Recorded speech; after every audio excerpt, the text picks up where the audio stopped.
Alam niyo bang maraming naloloko at nai-scam sa pagpapagawa ng modular kitchen cabinet? Akala nila makakatipid sila, pero sa huli, puro problema ang inaabot at puro rin kapalpakan. Kulang-kulang ang materyales, palpakang gawa, at walang maayos na after-sale service. At dito sa Idanios Modular Cabinet, ayaw namin mangyari yan sa inyo. Kaya ngayon, ipapakita namin ang buong experience ng isang totoong client.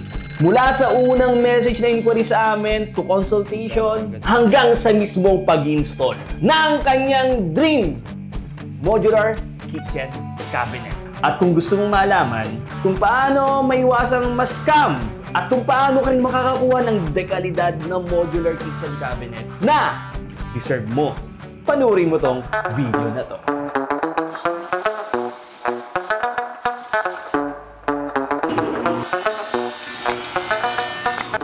So may na-receive kaming inquiry from Ilocos Sur. Ang pangalan niya is Ian Mall. So for now, yun pa lang yung alam kong detalye. So ang first step namin dito sa Idanios ay makita ang floor plan from the client para makapagbigay kami ng free na rough estimate or yung total project cost, yung mga more or less lang, kaya nga rough estimate. At kung wala namang floor plan si client, humihingi kami ng picture ng area nila.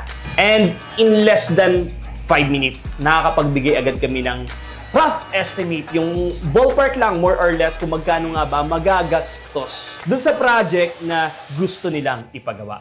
At once pumasok ang rough estimate dun sa working budget nila, then makakapag-proceed na tayo sa next step, which is the site visit.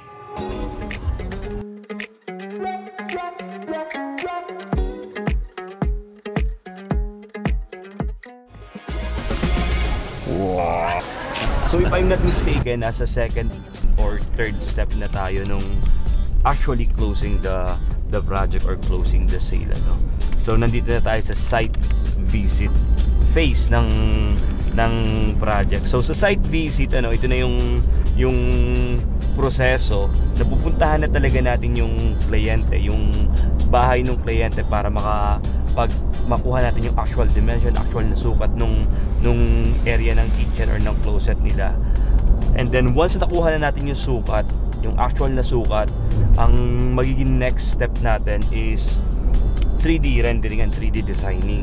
So ngayon, papunta kami ng Ilocos. So kahit gaano kalayo pa yan, ginagawa namin ng para na mapuntahan talaga yung bahay ng kliyente personally. Okay? So let's go Ilocos. Undermount tayo na sink na lang.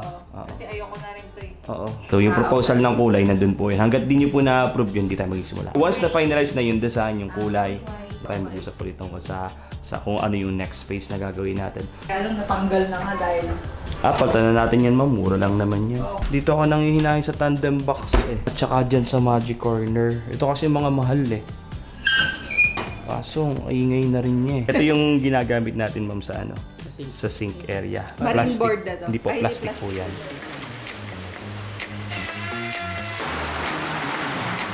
Okay, tapos na ang site visit. Nasukatan na natin yung kitchen, yung area ni client. At nagkaroon na rin kami ng discussion kung ano bang peg ni client, design, kulay, etc. Now, it's time for the exciting part, which is the 3D design. Dito na magsashine yung alam mo, medyo proud na skill ako, which is the 3D designing.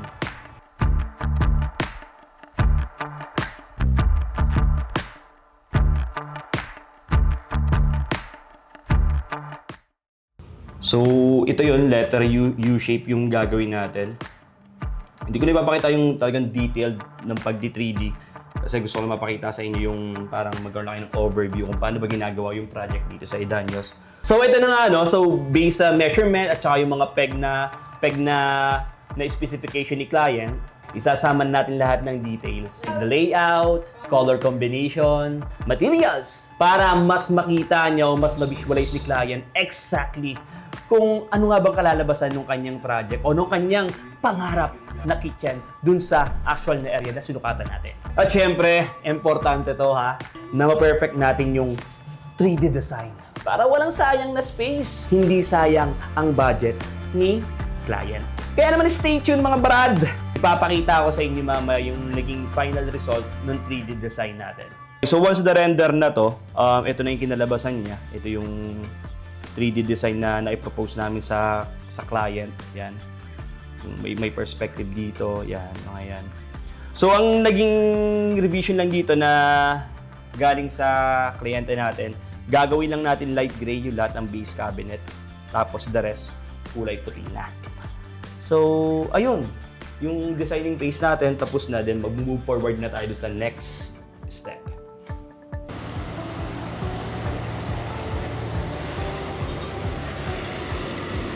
Ayun, mga Brad.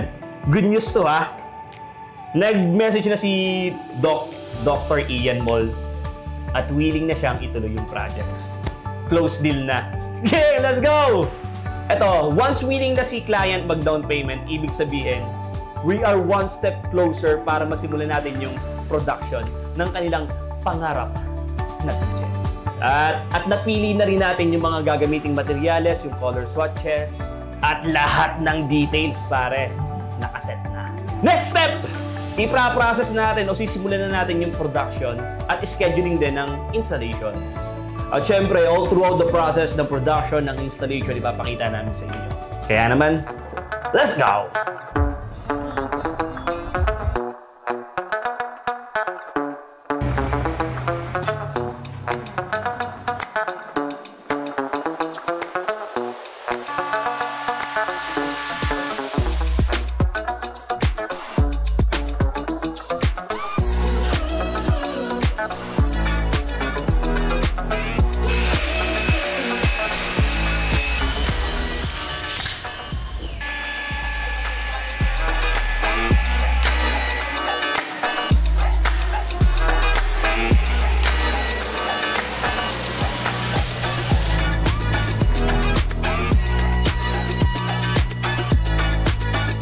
Yung buong team ko dito, sobrang excited na kasi bakit?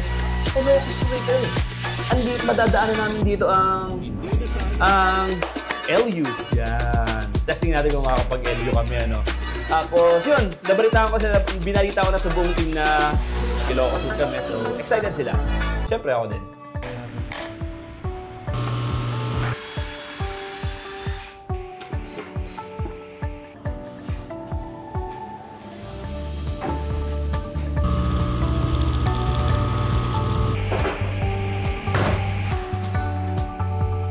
Si boss kong inaway. Damang kami, wala pa. Sabihin ni Madam, kaya natin. Masakit pa katawan na. Painom mo na, inatid mo pa! Sabihin ni Madam.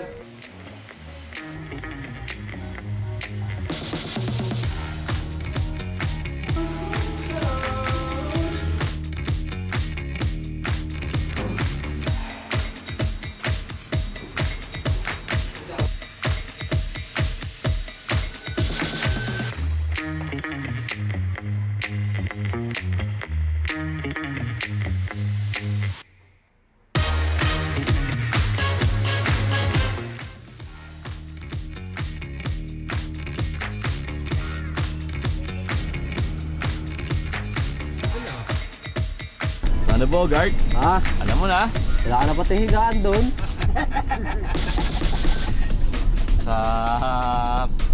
Sahig ka na uli. Abay, nakatulog ka naman ilang gabi sa kama. Oh, bato-batubig muna tayo. Sino mo nalo?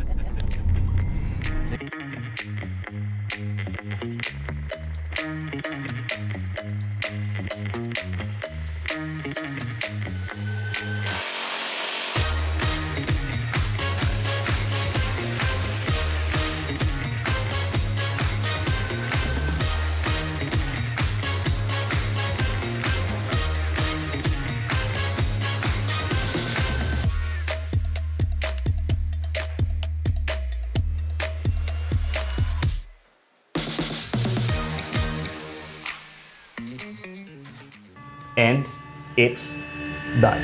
Ang final project, eto.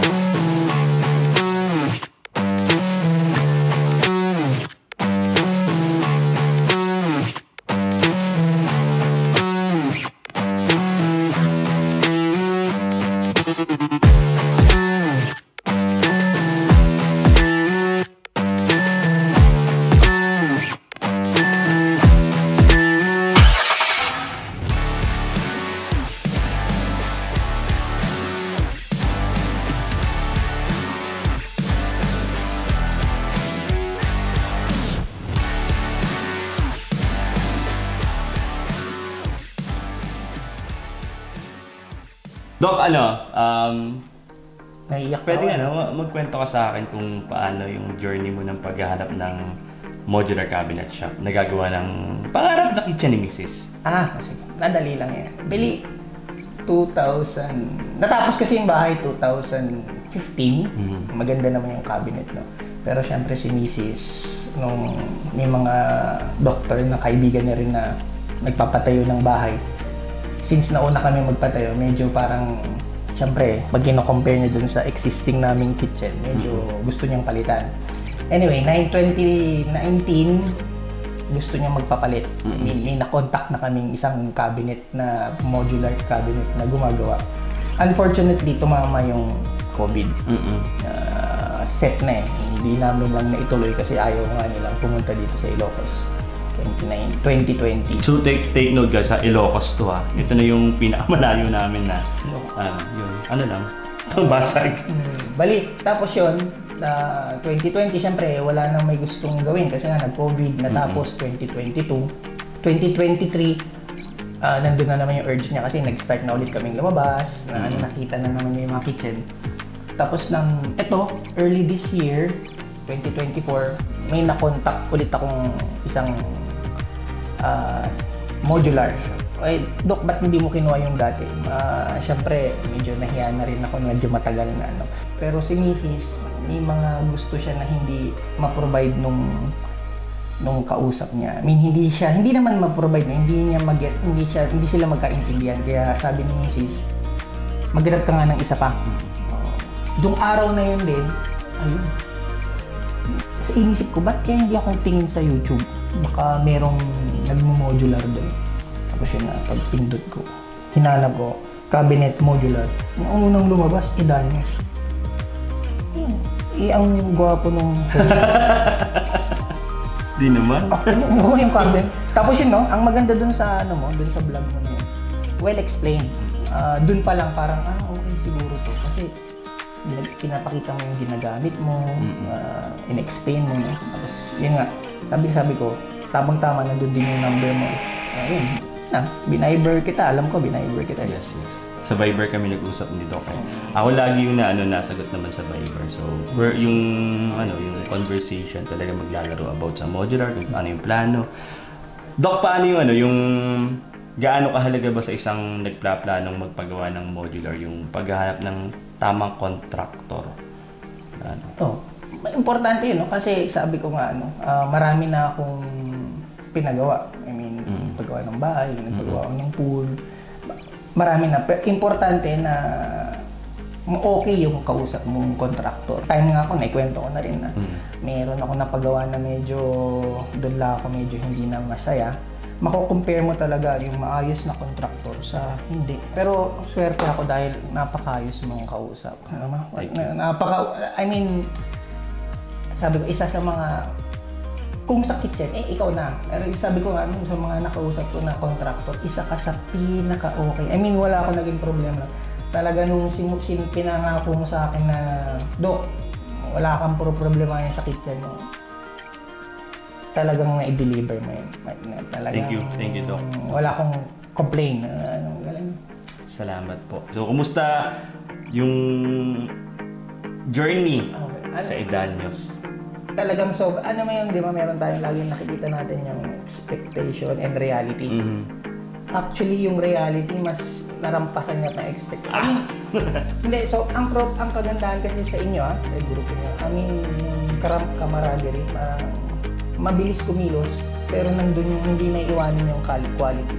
Tapos pag meron, sabi ko, may mga maliliit na problem, sasabihin nyo, tapos gagawin nyo rin. I mean, ang galing, no? I mean, hindi mo na kailangan na iutos pa na, siyempre may mga client kasi na nahiya na maliliit lang naman yun, baka okay na yan, mapagtsatsaga. Hindi, pag Dok, hindi, ayusin namin yan. Sasabihin niya, tapos ayusin niya din.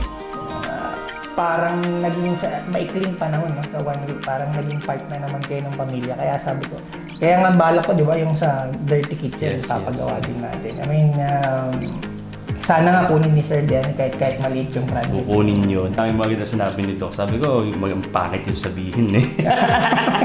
Hindi, sa lahat talaga na naging client namin sa Edaños. Talaga si Doc yung hindi ko makakalimutan. Sobrang gaan ang kalooban ko kay Doc. Kay Doc Mall talagang kailangan talaga natin higitan yung expectation niya. Kasi nung una pa lang, parang naramdaman ko na nagseset na siya ng standard. Ganito, ipapakilala kita sa ganito. Sabi ko, Doc, relax ka lang, pressure ako eh. Pero yun nga, yung mga ganun pressure naman, nakakatulong naman yun para mas pagbutihin pa yung trabaho. Kaya Doc, maraming salamat. Partner, sana we're gonna see you again po. Magkikita ulit tayo. Yung partnership natin, hopefully mag-long term yung pagkakaibigan natin. Ano natin partner ah. Again, this is Daniel ng Edaños. Adios. Let's go! Thank you, Doc. The best yun. The best ka partner. At syempre, nakita mo na kung paano namin ginagawa dito sa Edaños ang buong proseso. Mula site visit, 3D design, production, hanggang sa final installation at final project. Walang hassle, walang bulok na gawa. Bawal sa amin yan ha. Solid na service at syempre, yung quality. So ano pang hinihintay mo? Huwag na kayong makipagsapalaran sa ibang contractor na walang online presence. Hindi nyo nga alam kung saan sila makikita. Baka ikaw na yung isa sa next na magsisisi, ano? Kaya naman, dito sa Edaños, sigurado ka makakakuha ng high quality, durable, at stylish, modern na kitchen cabinet na pangarap mo. So ano pang hinihintay mo? Call us. Kaya naman, adios, amigos!